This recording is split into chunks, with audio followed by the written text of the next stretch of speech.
Is a winding road, carves a map through the darkest night. Some say love takes a heavy load, helps someone make the burden light, teaches you not to hold too tight. You and I have come a long way together. You and I got a long way to go. You don't have to ask me now and never, 'cause I'm already yours and you'll always be mine.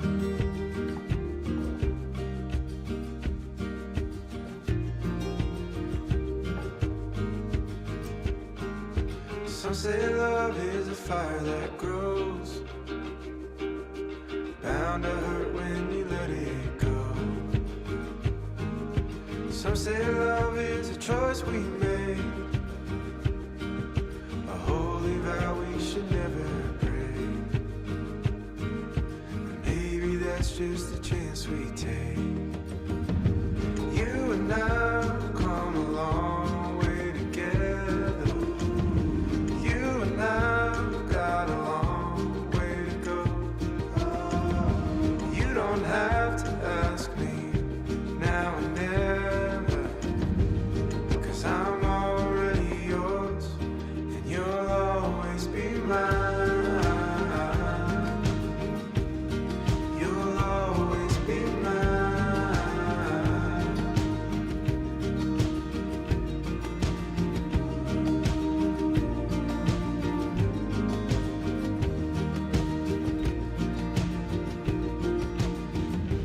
You and I have come a long way together.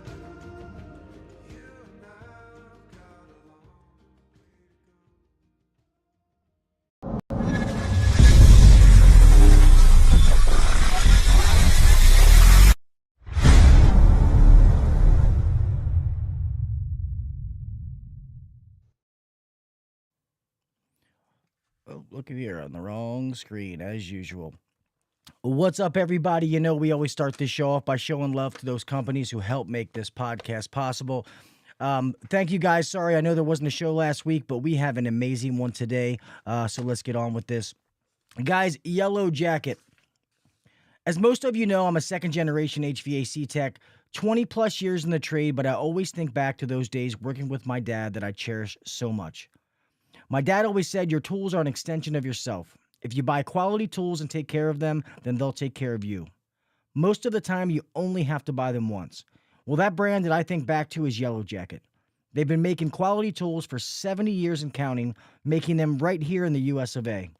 While most companies cheapened out and sent their products overseas, Yellow Jacket did not. They kept them right here in the US of A. So if you're looking for quality tools that you can depend on to get the job done, then look no further than Yellow Jacket.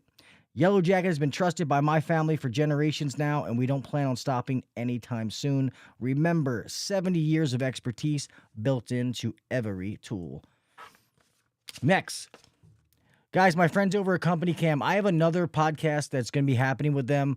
This app does so much more than I ever thought it was, and I don't want to explain it to you the wrong way. So just know that show is coming. I'm going to have Miss Claire Fick, Company Cam Claire, they call her, come back on to explain some things. To all of you that have downloaded this, it's amazing. Thank you. And to people out there that are interested, please go do that. Go check it out. The only app every HVAC company needs, Company Cam, makes it dead simple to communicate, document, problem solve with your technicians no matter where you are. Company Cam brings documentation, communication, and liability protection together in one simple, easy-to-use app for you and your entire team. Take unlimited photos and videos, share custom reports, create flawless before and afters, and even communicate and share progress with property owners with galleries and project timelines, all from your smartphone. Company Cam, the only app every HVAC company needs. Check it out at companycam.com/HVAC Uncensored. Go get a free 14-day trial, 100% free, no credit card, no nothing. Try it for 14 days, and if you like it after that, they will give you 50% off your first 2 months for being a part of Uncensored Nation. 14 days. Try it for free. You don't like it? Hey, no harm, no foul. If you do, great. Now you just learned something that's going to help you and change things inside of your business. Let me get back over here. And the last one, guys, that got to read these because these are my what am I doing here?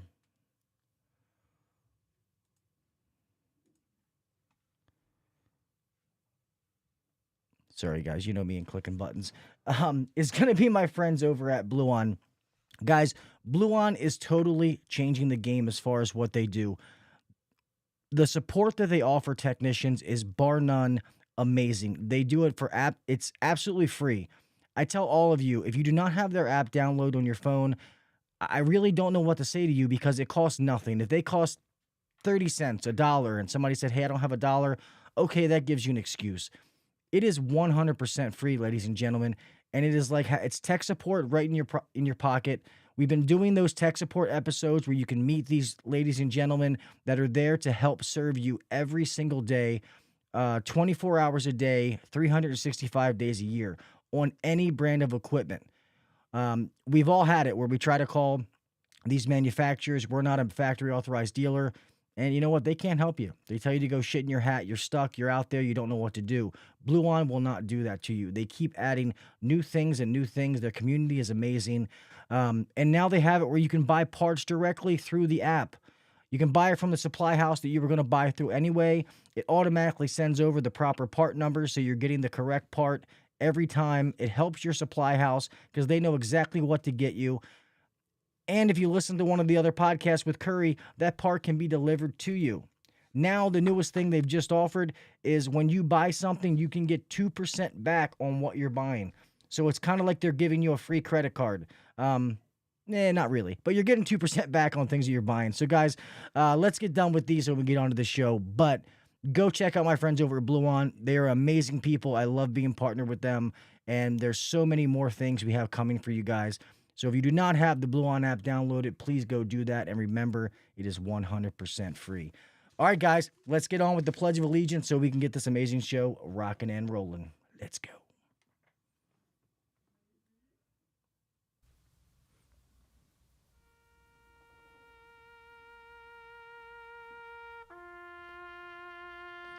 I pledge allegiance to the flag of the United States of America and to the republic for which it stands, one nation under God, indivisible, with liberty and justice for all. God bless the United States, and thank you to all those men and women who defend it.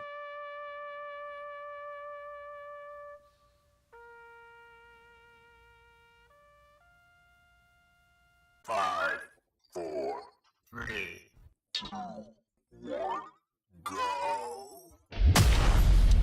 Welcome to the #1 rated HVAC podcast. If you're looking to grow in the HVAC industry, then you're in the right spot. Blue collar people talking about blue collar shit. Let's get better together. So turn up the volume, buckle your seatbelt, and let's welcome your host, Gil KV Jr.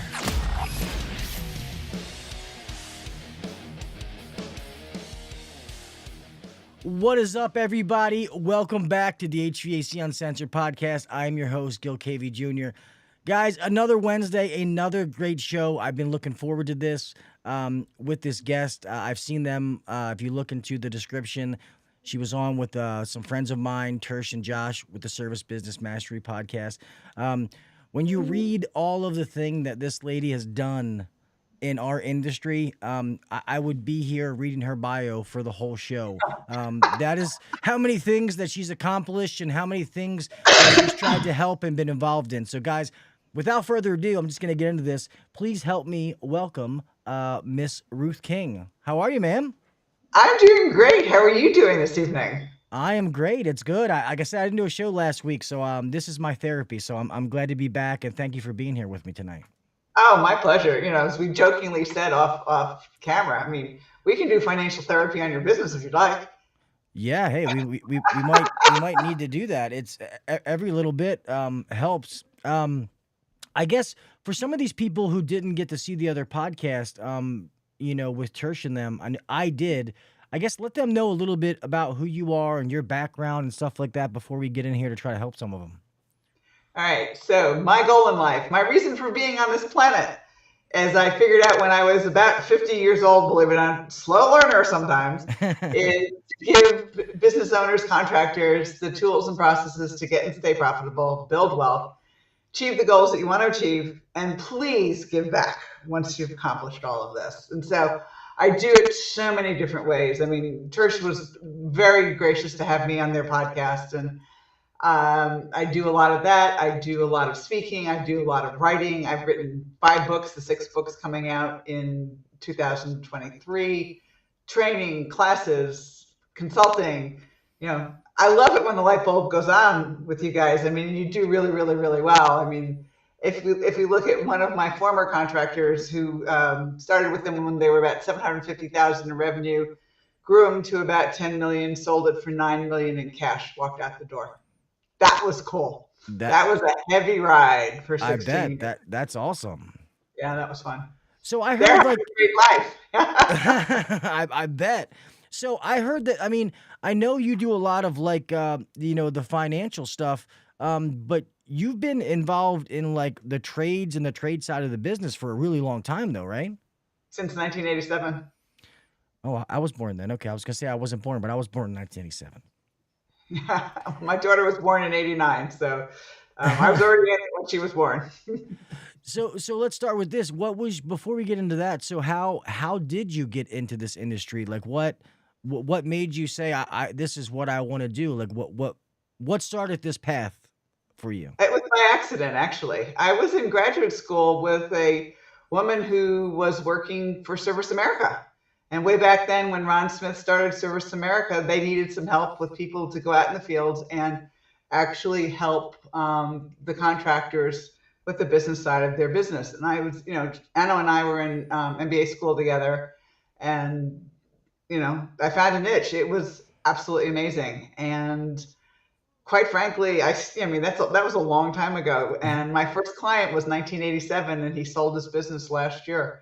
And so he's doing really well. I helped him sell it, and he's a happy camper now. That's So, awesome. And it's got to be yeah. rewarding when you do that, when you help somebody. And, not everybody wants to sell. I mean, even though everybody needs to have an exit strategy, but it's got to feel good when you help somebody grow their business and know their numbers. And when they get to do, because that's life changing, especially $9 million. You work your whole life or whatever it is, and you sell your company for $9 million.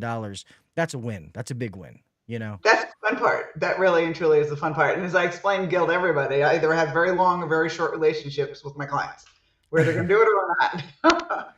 Well, it's good that you Sometimes do it's that. real short. Yeah, because some people have short relationships because they just They don't want to do it. That's fine. yeah, exactly. So I know when we talk about, when you say like how to discover your financials, if your financials are wrong in less than a minute, and a lot of people would hear that and be like, oh, there's no way you can do that. It can't be that quick. Okay. So what does that mean behind that? Knowing your financials? Because I think a lot of people that I talk to, like I'm not a business guru, won't claim to be, but there's a lot of people out there that they don't know their numbers. Like they don't. I agree. And the reality of it is, if you don't know your numbers, you're not going to be in business for a long time. I'll tell you what, a lot of my clients start because they get in trouble. They, something happens and all of a sudden they have to start paying attention.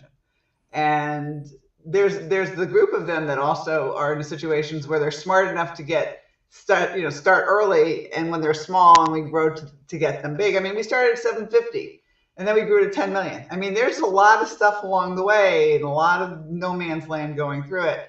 But if you do these 10 things and look at them, which takes less than a minute, you can tell initially whether your financial statements are wrong or not. I also find that most contractors look at their P&Ls and they don't look at their balance sheets, and they miss the boat because your balance sheet tells you true profitability. Your P&L only tells you whether you're profitable for a period of time. So balance sheets are more important. You got to look at them. And I feel like people don't do them enough. People do them. They're like, oh, well, I get them once a month, or I get them once, every quarter. And I'm like, well, I kind of want, at least a P&L. Like, I almost want to know what that is on a day-to-day basis. Yeah. Like I want to know what it is, like, because I feel like the more that I know and the quicker I know it, I can make adjustments to change things. If I wait till the end of the month, well, the month's over. It's too late, yeah, one of the things that we do is we do the budget for the year based on some parameters, and then that budget is broken down into daily and weekly numbers. And so we know every day what you have to produce. We know every week what you have to produce. And I get a report every week where we are in relationship to budget. And yeah, a week or so. I mean, like when the hurricane went through Florida, all right, I give them a pass. There wasn't a thing that anybody could have done about that hurricane. All Yeah, right, it no. wasn't their fault. No, So yeah. That's crazy. There's not to get off topic, but I know there's a lot of people out there. Actually, Miss Jessica Egan's from Florida. She's down there. Who says hi, Miss Ruth? In the comments. Um, yeah. so okay, so when you go to help somebody, like, and you're trying to get them to know their financials and to know what are you looking at, and what would be the first thing that you would do? Okay. Let's start even before that, if Okay, that's yeah, okay. yeah, of course. All right. Everybody on this podcast, or I should say 99% of the people on this podcast, have read a wiring diagram. True? True. All right. The first time you looked at that wiring diagram, Gil, what happened? I didn't know what the hell I was looking at. All right, but what happened? You studied, right? Yeah, I had to figure out what it meant. Yeah. And now you look at a wiring diagram and go, oh, that's easy. Yeah. All right. Same thing with your financials. The first time you look at it, you're going to go, I don't know what this means. By the time you do a few little things and learn a few little terms and know what to look for, it's like, oh, why did I ever think this was hard? It's the same thing as a wiring diagram. Absolutely the same thing. So I know everybody here can relate to that. And so how long did it take you to learn to read a wiring diagram? Um, I'm putting you on the spot here. I know. I'm sorry. no, honestly, wiring came pretty naturally for me, but I would say by like my 4th or 5th year in, like I was reading like pretty like industrial wiring diagrams, like I was pretty good into it. But I think I took longer learning some other things, where it equaled out. But yeah, but I'll be honest, I have people that have been in the trade 10 plus years that they can't read a wiring diagram.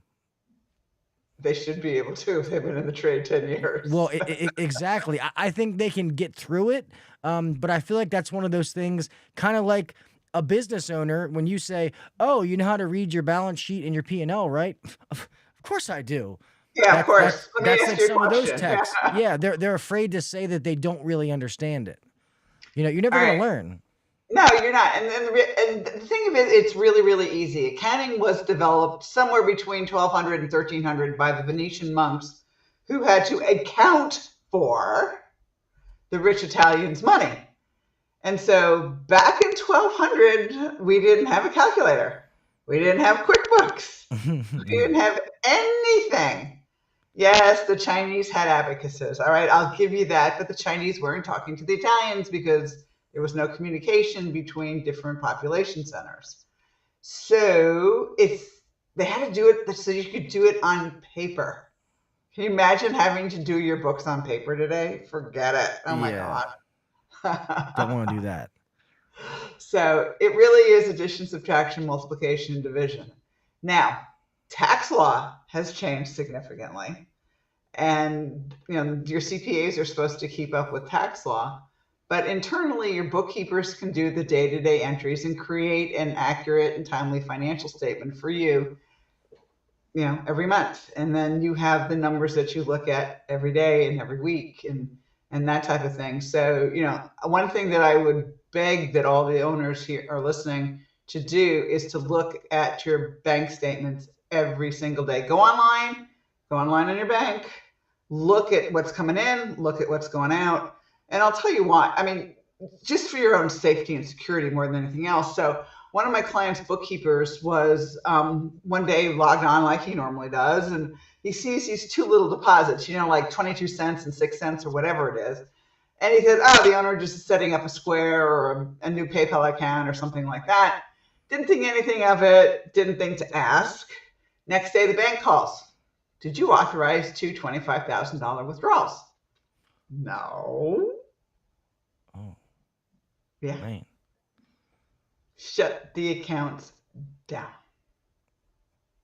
Man, I don't want that phone call. Oh, Jesus. No, but actually, it's better that the bank called before they authorized it. Otherwise, can you imagine having to get $50,000 back? That's No, worse. that's true. That's true. That's true. That's a scary phone call though, but you're right. I definitely want that phone call before it happens. Yeah. And so you want to make sure you look at what's coming in, you're looking at what's going out, you're looking at all the ACHs that are coming in and going out. And it is the first line of defense in protecting yourself, right? And you really and truly want to do this. I don't care where you are, as long as you're on something that's secure. I wouldn't suggest doing it in a hotel room, but at home or in the office or whatever else it is, we all have 5 minutes a day to do this, and we do it religiously. Yeah. All right. And the other thing that you have to worry about right now are all the scammers who are saying, oh my gosh, our remittance address has changed and it looks like it's coming from one of your suppliers or one of the manufacturers, and it is bogus. And your bookkeeper goes, oh, that's so-and-so. Let me just call the number and make sure it's okay.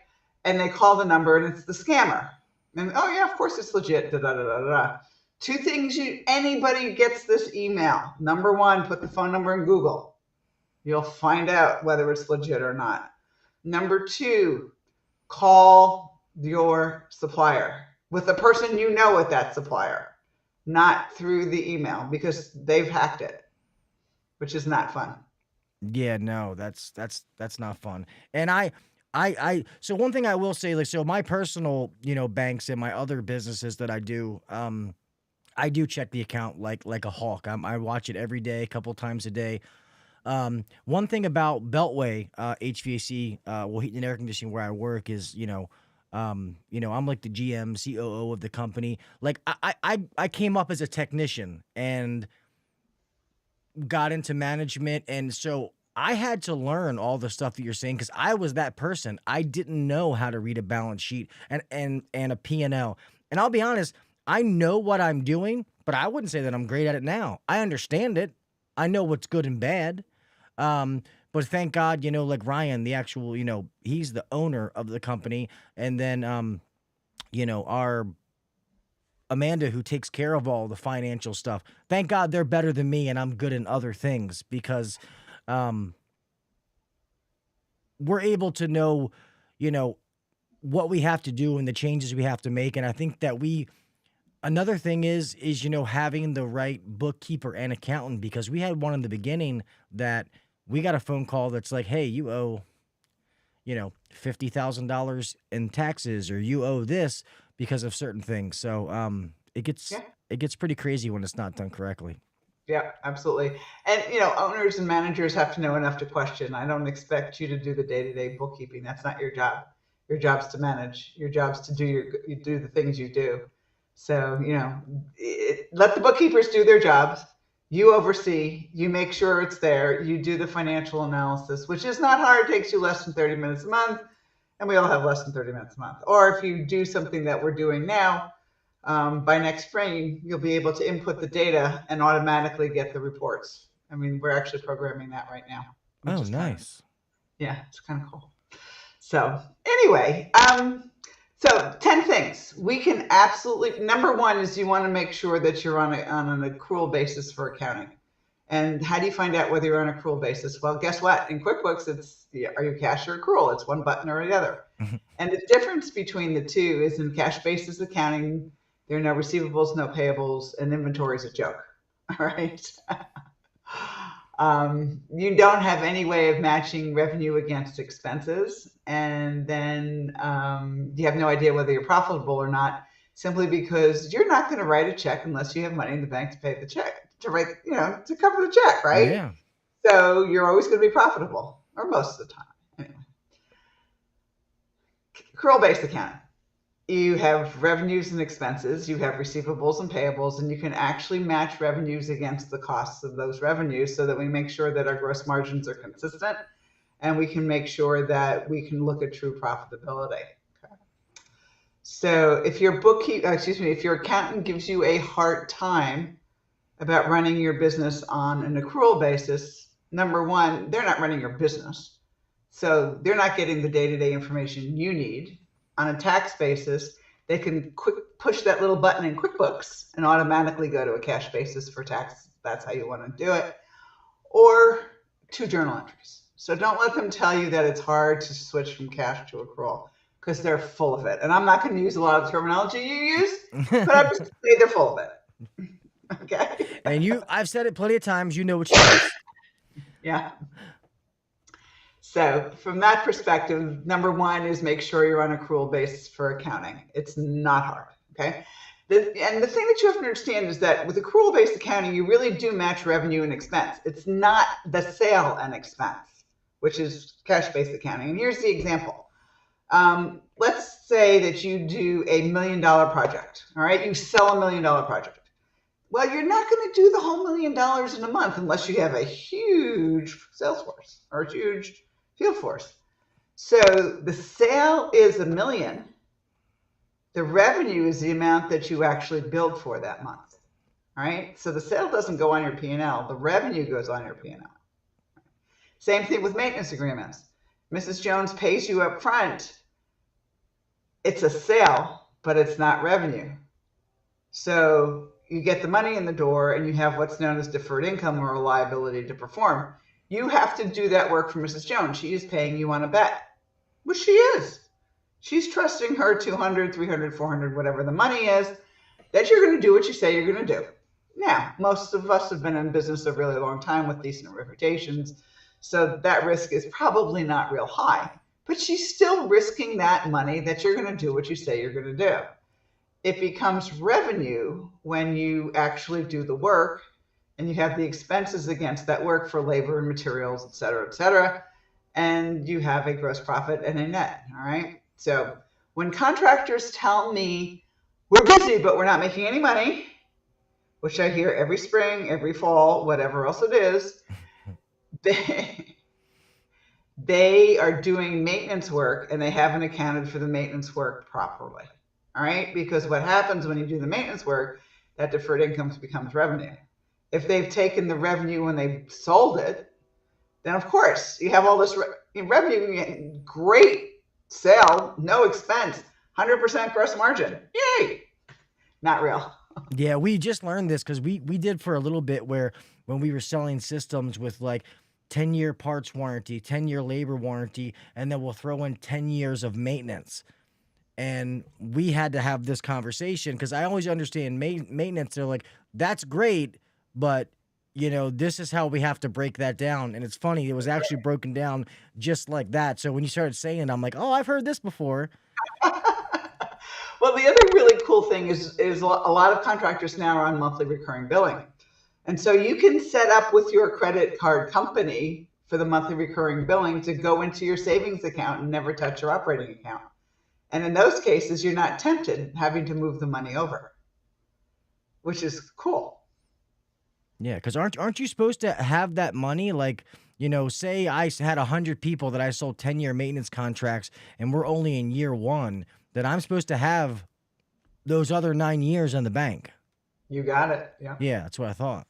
Yeah, the rule is that your savings account should always be greater. The value of the money in your savings account should always be greater than the value of money in deferred income, or equal to if it's your first year or something like that.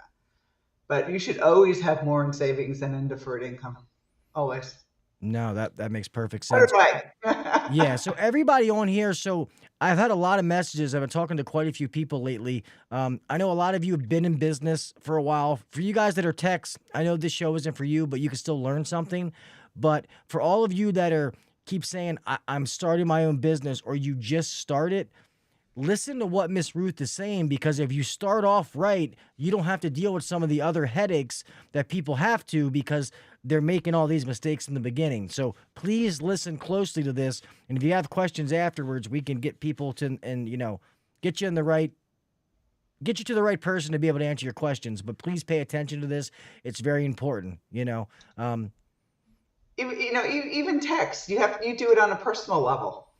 Yeah. Your sale is your yearly annual income.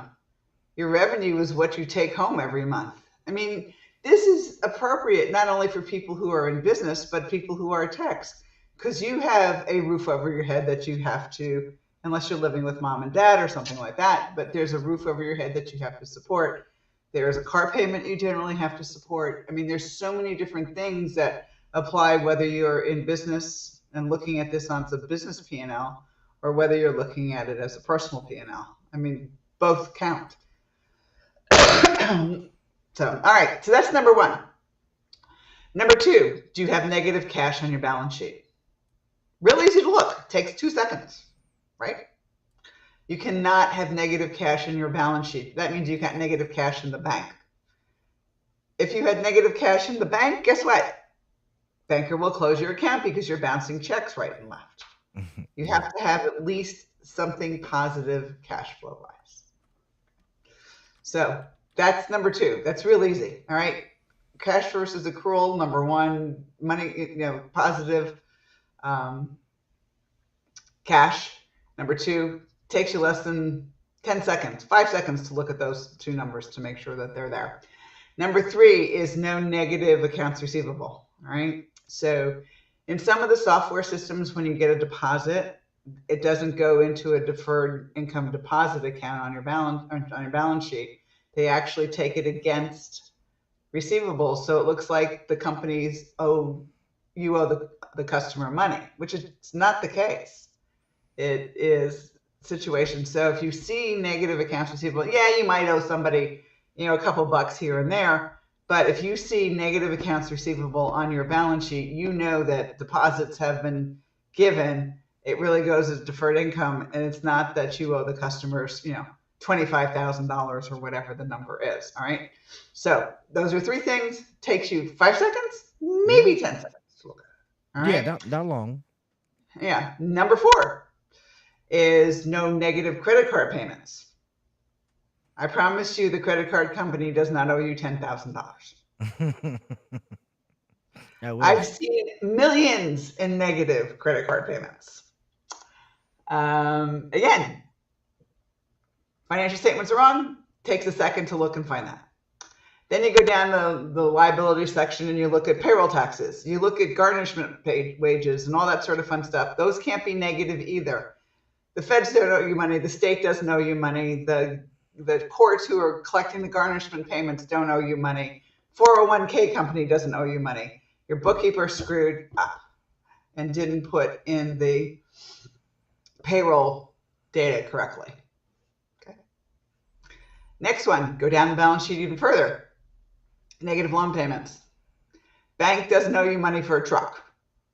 You owe the bank money for a truck.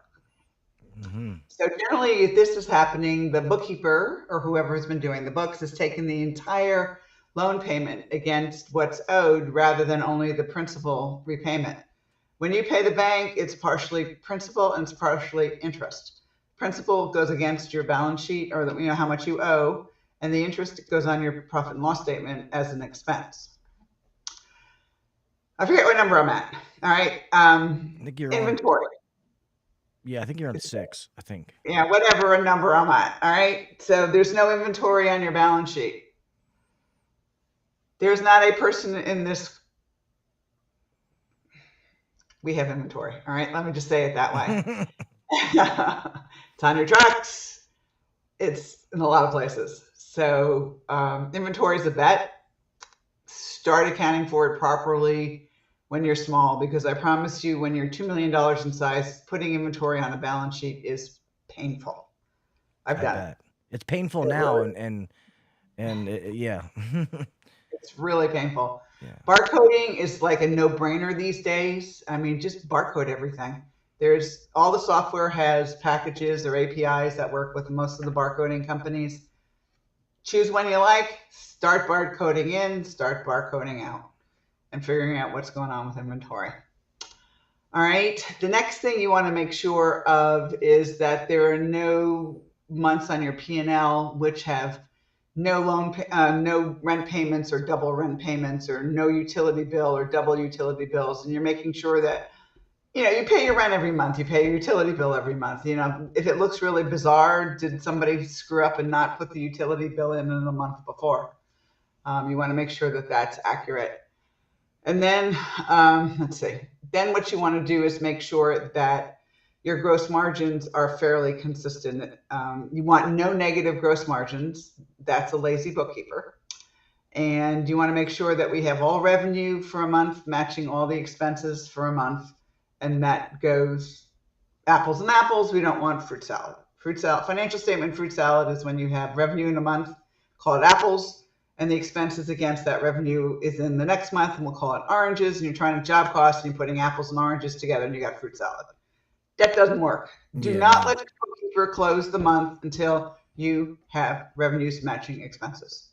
Otherwise, your numbers are screwy. Likewise, if you don't have inventory, you're not making as much profit as you think you are. And in the months where you buy a whole lot of stuff, your gross margins are going to be lower. And in the months you use everything you buy, the gross margins are going to be higher. So they're not consistent. So you want to make sure that your margins are as consistent as you possibly can. Okay, the next thing we want to do is we want to print out an aged receivables report and look at the total and make sure it balances the total on the balance sheet. And do the same thing for aged payables. If I'm going to steal from you, I'm stealing from you in two places. The account, most of the time, the easy ways to do it. The accounts receivable balance doesn't match the accounts receivable aging report, or the accounts payable balance doesn't match the accounts payable aging report. And I've done journal entries to take money. No big deal. Or I'm going to steal it through undeposited funds. And, the customer shows the customer's paid and the money went into undeposited funds until you put it in the bank. Well, I can take the undeposited funds and put them in any bank I want, including mine. So if I'm going to do it, I'm going to do it one of those two ways. Easy ways, anyway. Or if you're totally not paying attention and you don't look at the reconciliation reports for the bank statements, I'll just write checks to whomever I want, including me. No, it's good to know, because it's sad that happens, Yeah, it does happen. Unfortunately, because we don't pay attention to the financial side of our business. Yeah. We trust too much.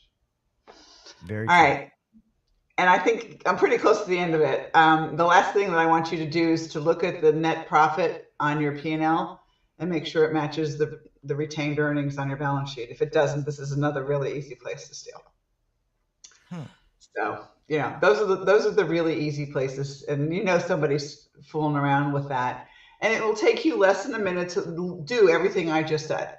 Now, it took me more than a minute to explain it all, but once you look at your P&L and balance sheet, then you want to make sure, then you look at it and you go, all right, this isn't right, or this doesn't feel right, or this doesn't look right. Why do I have negative cash?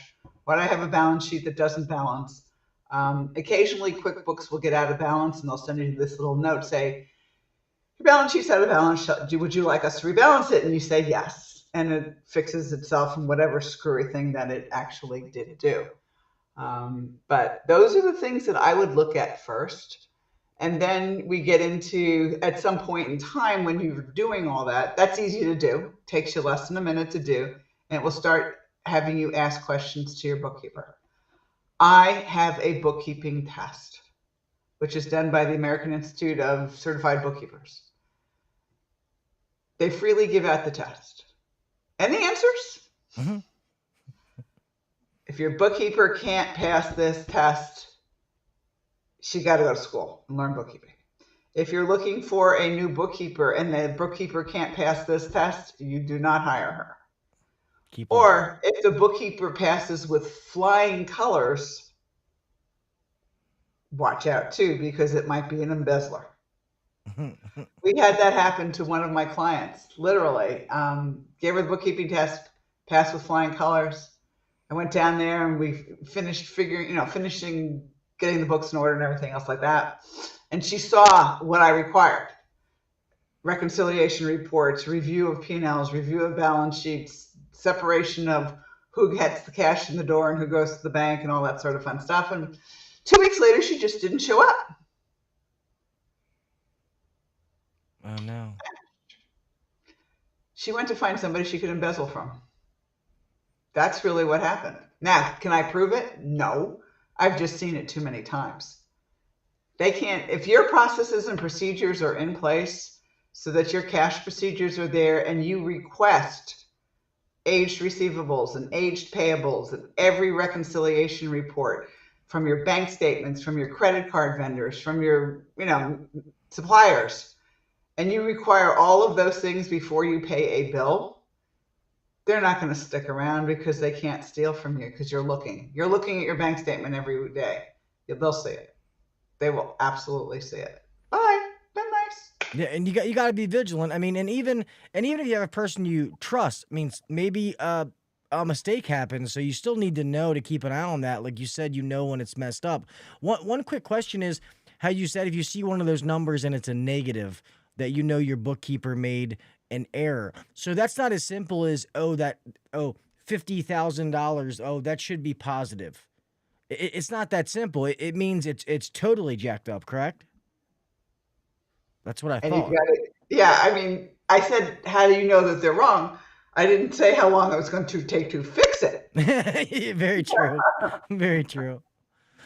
Because it depends upon how screwed up it actually is until you figure out how to fix it.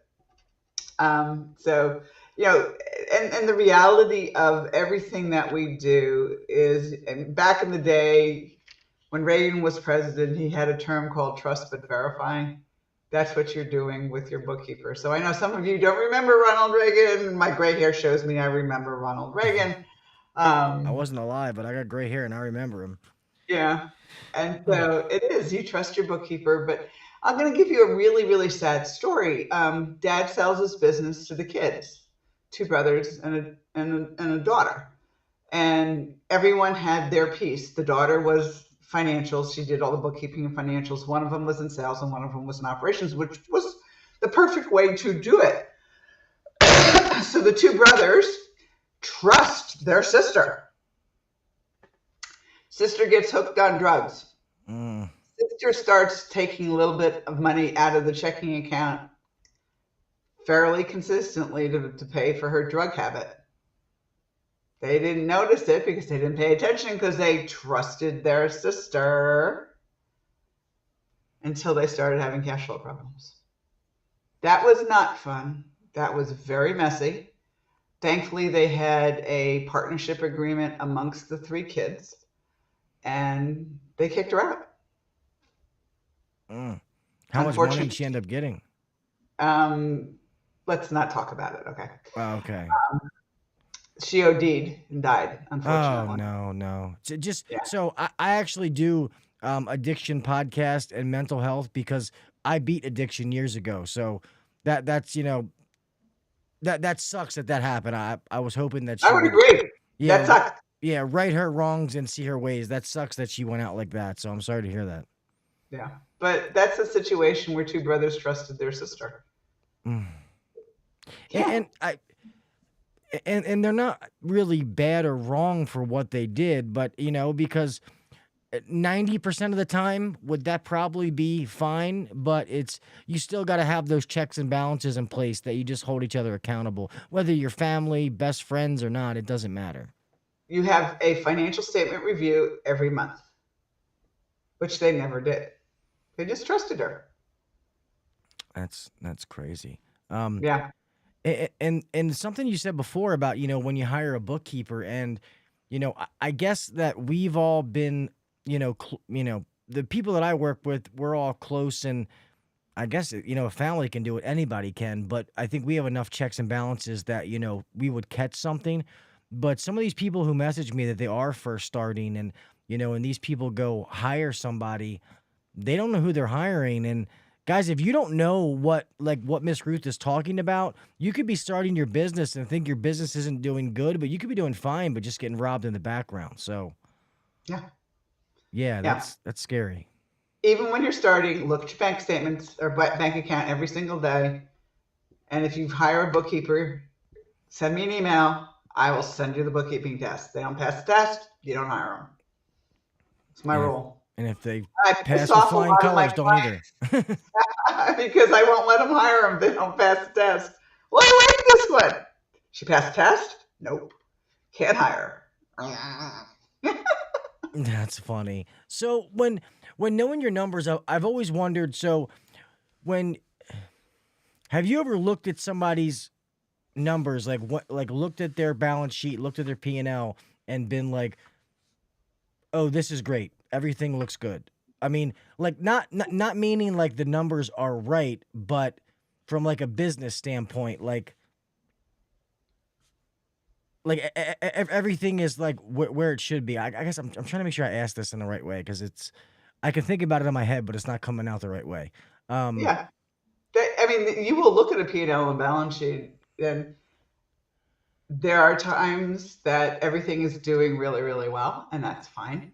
But you have to do the vigilance to make sure it stays doing really well, that the trends are going in the right direction, your ratios are going in the right direction. I promise you, my clients, all their financials look pretty good by now.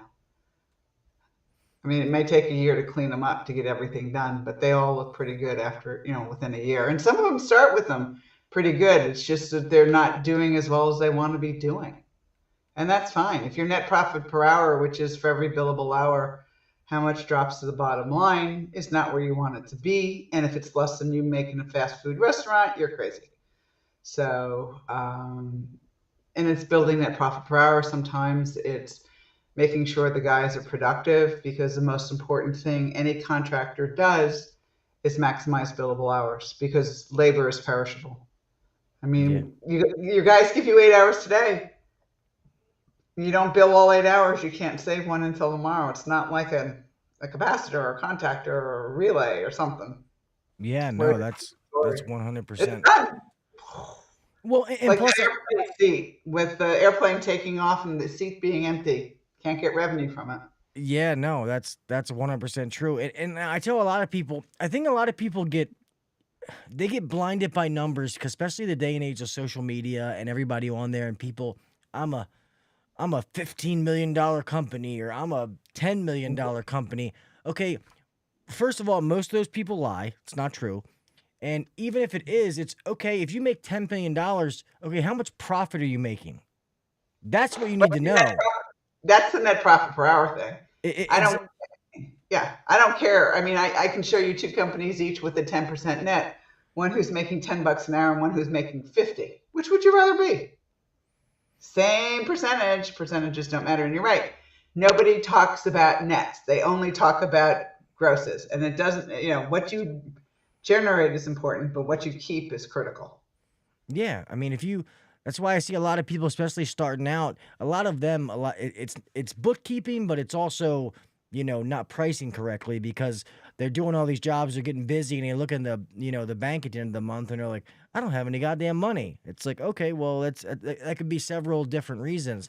Because for us, this was a weird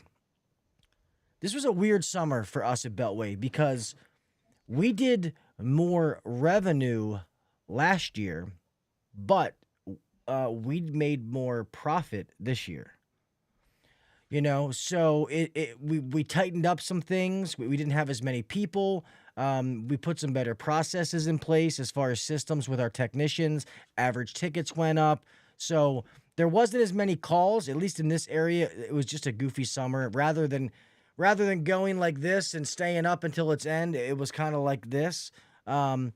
But to me, that was a good thing, because that tells me that if we would have had a normal summer where it would have been balls to the wall, go, go, go, that our revenue would have been what we predicted, and we would have made more from it. Mm-hmm. I would prefer that you keep your revenue steady or even go down. And if your profits go up, who cares? Well, exactly. So that's what we figure, it's not a bad thing, because as long as we're keeping more and the cash flow is good and all that kind of stuff, I feel like that revenue number is more to impress other people. If we know that we're good and we're making the money we're supposed to do to keep this business thriving, and training and vans and all the pay the bills on time, that's all I worry about. I don't care about the rest of that jazz. I do. Well, it's good. We need people to worry about it. It's just not me. Okay. But so man, that was a lot of information, and I really loved hearing that, because, like I said, I've always been a numbers person, but that was never my forte. So I'm gonna replay this when we're done. I'm gonna write all that down, because I think it's all very good, because even though I'm not the accountant or the bookkeeper, I'm just weird that I like to know things like 100%, to know it like when I don't like to not know things, if that makes sense. So whether it's reading a book or whatever it is, if it's something that I have to do in my everyday task, even if it's once a month, I want to know it to the best of my ability. So yeah, Read the wiring diagrams. exactly. You got to read the damn wiring diagrams. When it comes to the financial stuff, we've had a few people in the comments that are asking that. I guess they know that you're involved. With women in HVACR. To some of these ladies out there, is there anything that you could tell them about? I mean, I've had them on. They know women's in HVACR is awesome. But is there anything that you can say to these ladies about women in HVACR? It is one of the best support groups that you can ever be around. I mean, the support that you get from people who are not working in the same company you're working in, people who are dealing with exactly the same issues that you're dealing with, whether you're a tech or an installer or somebody in the office or whatever. You've got somebody to lean on for support. We have mentorship programs. We have scholarship programs for people who are going through school. And the goal, of the organization since I started it 20 years ago was to get more women involved in the industry. And we've done it. I mean, when we started this, it was, a handful of us, and there's now 800 plus members, which is really kind of cool. That is amazing. So you're not like you're not the president anymore, right? Because of Miss Colleen, you're just the founder.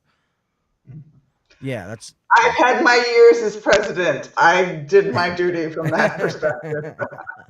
No, it is amazing, and I've had Miss Colleen on and met them, and I'm it's horrible. I'm like I told you, I'm upset at myself that I'm not going to be at the event in Arizona because I know it's going to be a blast.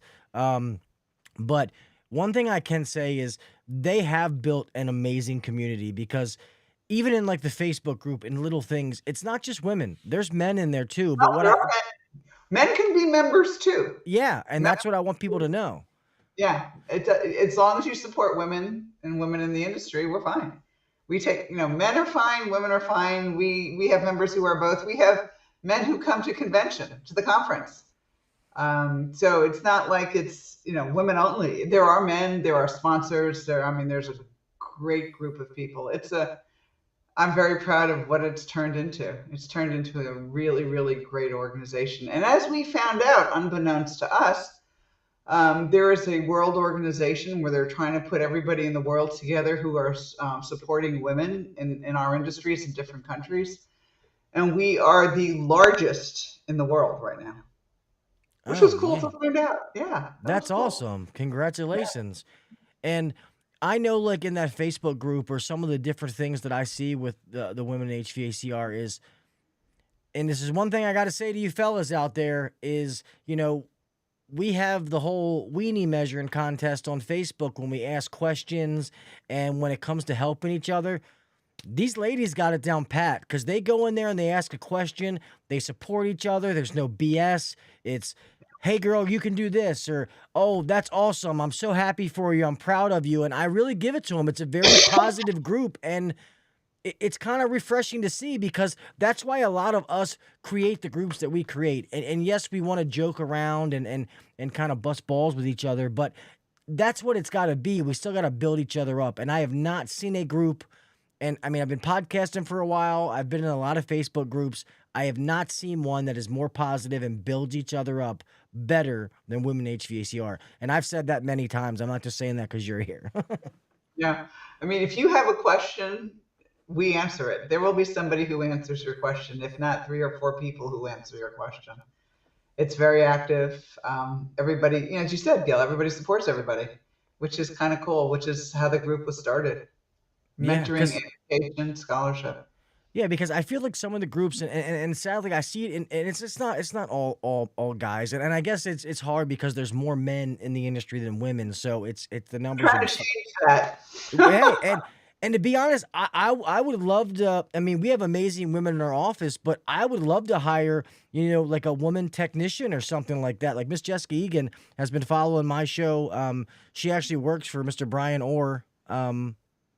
from the HVAC School podcast. But she's a woman technician. I would love to hire some. I just don't get to interview them. I always go through and look to try to find one because I'd love to have one there. Most of the women that I know in the industry are rock stars. I mean, they really are. And I was even asking my wife, and she was like, well, obviously I don't have to make these kind of purchases, like HVAC purchases, because of you. She's like, but if I did, I'd rather make it with a woman than a man.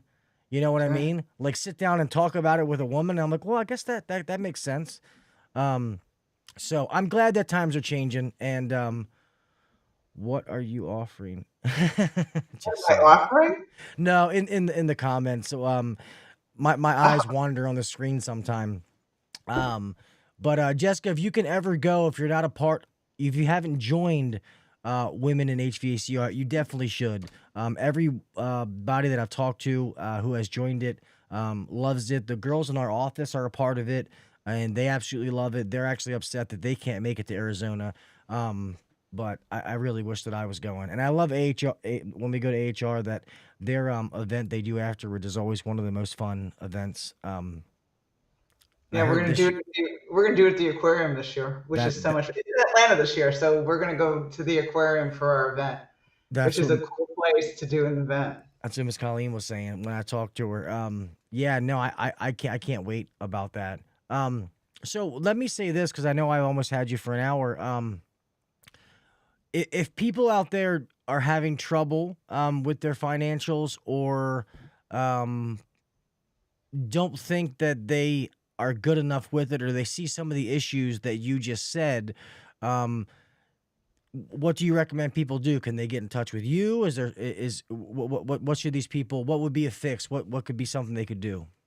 All right, if you want to do it yourself, which you can, go and find an accounting book, or go find The Courage to Be Profitable, which is the book that I wrote that's in English about what this stuff is all about. It's it's really thin. It's very easy to read. Implementing it takes a little bit longer, but you'll get the background of it.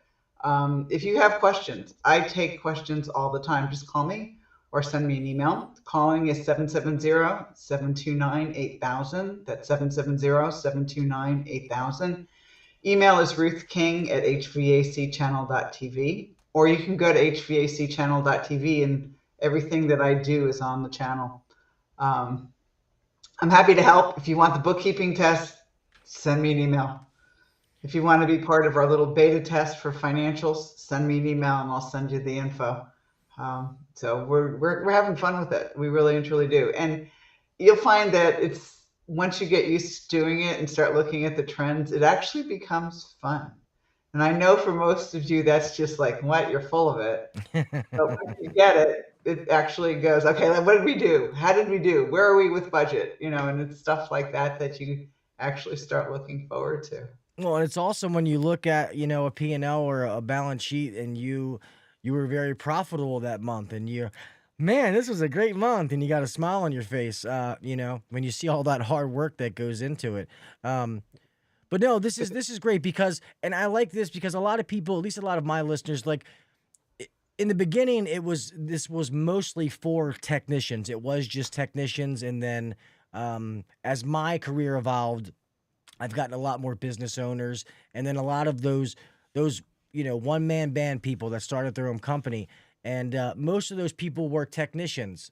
They're not college graduates, but for them to understand the importance of their numbers and knowing how to do that, I really hope that they listen to this and it kind of is eye-opening for them, and they reach out to whoever they need to, you or whoever it may be, to be able to, to be taken care of. Yeah. Yeah, no, that's amazing. Well, guys, and if you need to look at some books, I didn't read them all at first, but some of Miss Ruth's books she has here is what is this? Profit or Wealth? Yeah, Courage to Be Profitable is first. Yep. Profit or Wealth is the sequel to Courage to Be Profitable, and the book that's coming out next year is 101 Dumb Financial Things. Okay, and do you also have The Ugly Truth About Cash? Yep. Okay, yeah, because I'm looking at all these. So, definitely some good books. And guys, I suggest you guys all read. And I'm telling you, I'm horrible. One person who's helped me is Ryan, who's been on here with me, who's actually the owner of the company. He has helped push me to read. I've never been huge at reading books, but now that I have started reading them, it's amazing, and I feel like it's like fuel for my mind as I start to read things. And everybody used to always say like, "Oh, that you don't have time," and I don't have time to read a book. It's amazing how much time we waste in a day. So trust Yeah. me, you have time. They're all on Audible too, so you can listen. I read them all on Yeah. Audible. Yeah, it's funny. I try to do both. I try to listen, and I'm try to be old school, a page toner. I like to actually get the book, but I listen to the Audible, and then I try to read it.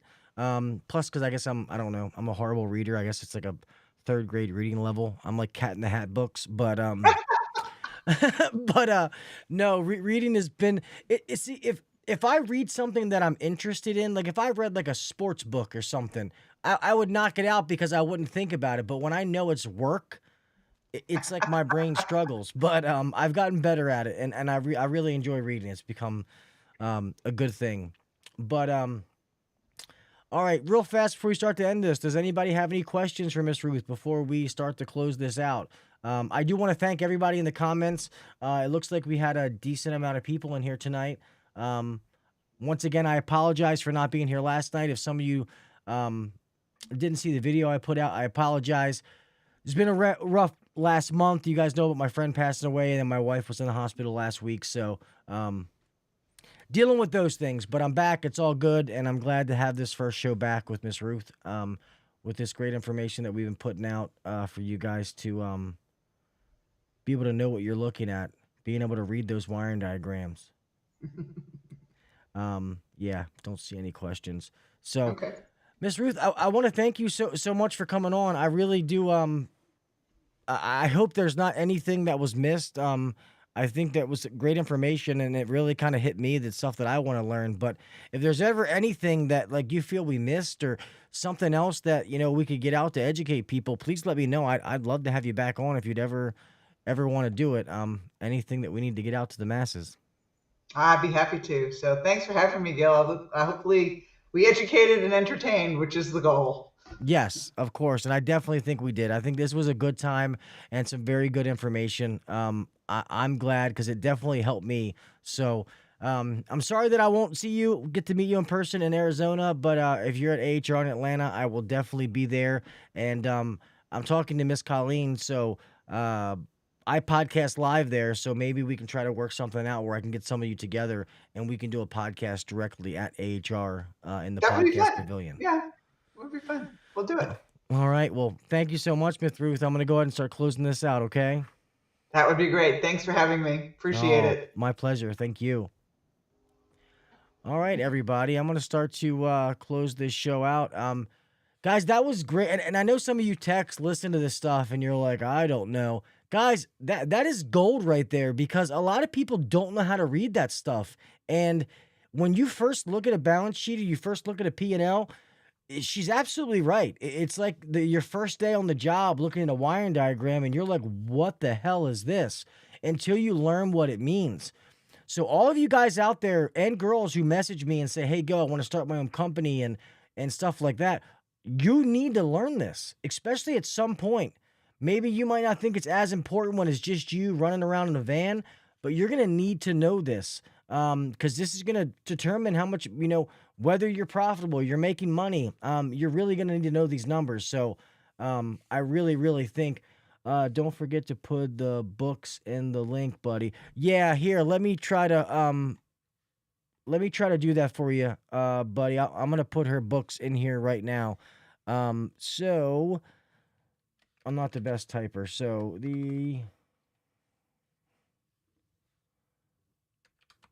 you guys should write it down. So it's the, so her books are, Profit or Wealth. There's The Courage to Be Profitable, The Ugly Truth About Cash. And then her last one that's coming out is, I think it says 101 Dumb Financial Mistake Business Owners Make. Here, I want to make sure. I'm going to unmute Miss Ruth real fast because I think I'm missing one. What book am I missing, Miss Ruth? You're missing the two more Ugly Truth books. 101 Dumb Financial Mistakes is coming out in 2023. The book I would start with is The Courage to be Profitable. That is the thing that will explain P&Ls and balance sheets in English. Then do Profit and Wealth. Then do The Ugly Truth About Cash. The Ugly Truth About Managing People, and then last would be The Ugly Truth About Small Business. That's the order I would read them in, or that's the order I would listen to them in. And they're all on Audible.